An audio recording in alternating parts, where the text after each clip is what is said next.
Shalom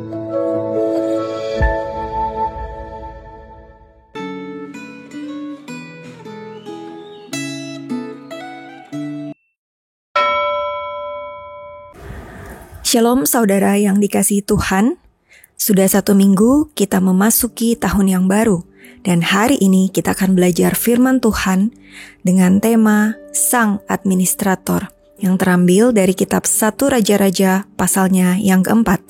Sebelum kita merenungkan firman Tuhan, mari kita berdoa. Tuhan Bapa yang baik, kami mengucap syukur atas penyertaan Tuhan sehingga kami boleh melangkah memasuki tahun yang baru. Dan di tahun ini Tuhan, kami berdoa agar Tuhan tetap memberikan kami hati yang terus rindu untuk belajar firman Tuhan. Biarlah perenungan firman-Mu hari ini boleh memberkati kami, dan itu boleh menuntun kami dalam menjalankan kehidupan kami seturut kehendak Tuhan.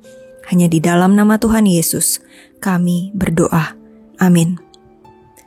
Bapak Ibu Saudara, sebelum kita merenungkan firman Tuhan, Saudara boleh membaca bagian firman Tuhan ini terlebih dahulu, karena saya hanya akan membacakan beberapa ayat untuk kita.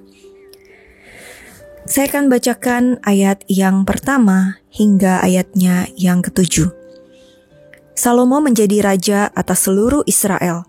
Inilah para pembesarnya, Azaria bin Zadok sebagai imam, Elihoref dan Ahia, anak-anak Shisa sebagai sekretaris kerajaan, Yosafat bin Ahilud sebagai bendahara, Benaya bin Yoyada sebagai panglima, Zadok dan Abiatar sebagai imam, Azaria bin Natan pengawas para kepala daerah, Zabud bin Natan seorang imam, sahabat raja, Ahisar kepala istana, Adoniram bin Abda kepala kerja paksa.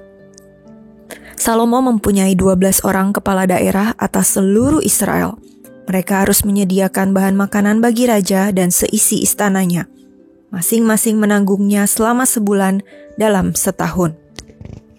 Ayat yang ke-21, Salomo berkuasa atas semua kerajaan, mulai dari sungai Efrat hingga negeri orang Filistin dan sampai ke perbatasan Mesir.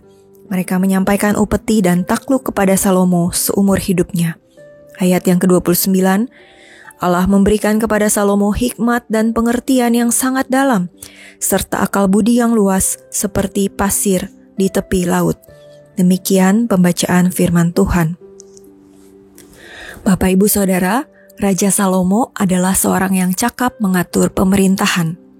Kecakapannya terlihat jelas saat ia mengangkat para pejabat khusus seperti imam, sekretaris kerajaan, bendahara, panglima, pengawas kepala daerah, penasihat raja, kepala istana, dan kepala kerja paksa.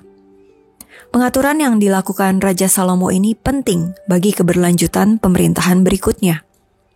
Sekalipun hikmatnya luar biasa, ia tetap memerlukan kehadiran rekan kerja yang membantu menjalankan roda pemerintahan.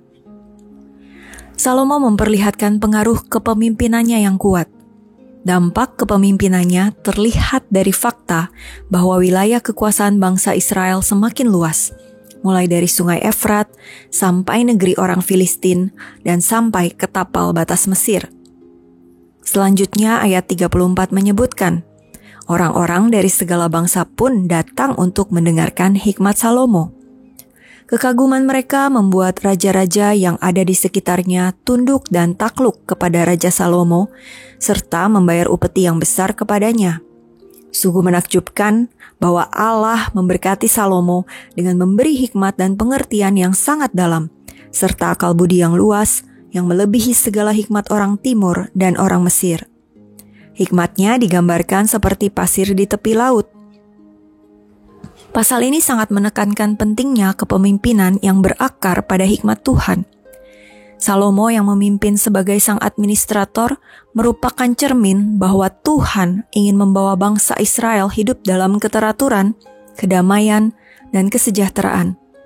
Keberhasilan Salomo menjadi impian dan harapan setiap bangsa. Bacaan Alkitab hari ini memberikan kesimpulan bahwa bangsa yang dipimpin oleh orang yang takut akan Tuhan pasti menjadi bangsa yang berbahagia. Hal ini selaras dengan perkataan pemazmur Berbahagialah bangsa yang Allahnya ialah Tuhan, suku bangsa yang dipilihnya menjadi miliknya sendiri. Mazmur 33 ayat 12. Tuhan dapat memberikan hikmat-Nya kepada siapa saja, asalkan ia hidup di dalam takut akan Tuhan. Oleh sebab itu, kita disadarkan bahwa hikmat yang sejati bukanlah hasil upaya manusia, tetapi merupakan pemberian Tuhan. Dalam buku The Meaning of Marriage, Timothy Keller berkata, hikmat yang benar berasal dari penyerahan diri terhadap kehendak Allah dalam segala sesuatu. Bagaimana dengan Anda? Apakah Anda sudah meminta hikmat dalam doa dan mencari kehendak-Nya dalam setiap langkah hidup Anda? Mintalah hikmat dari Tuhan setiap hari, agar hidup Anda bukan hanya dipenuhi dengan keputusan yang bijaksana, tetapi juga memuliakan Dia yang memberi hikmat kepada diri Anda. Amin. Mari kita berdoa. Tuhan, terima kasih Tuhan untuk firman-Mu hari ini.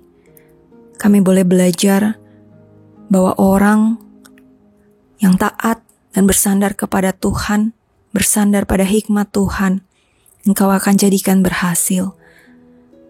Tuhan, biarlah hidup kami boleh dipenuhi dengan hikmat bijaksana yang daripada Tuhan, sehingga kami boleh menjalani hari-hari kami seturut dengan kehendak-Mu. Berkati kehidupan setiap kami ya Bapa. Hanya di dalam nama Tuhan Yesus kami berdoa. Amin.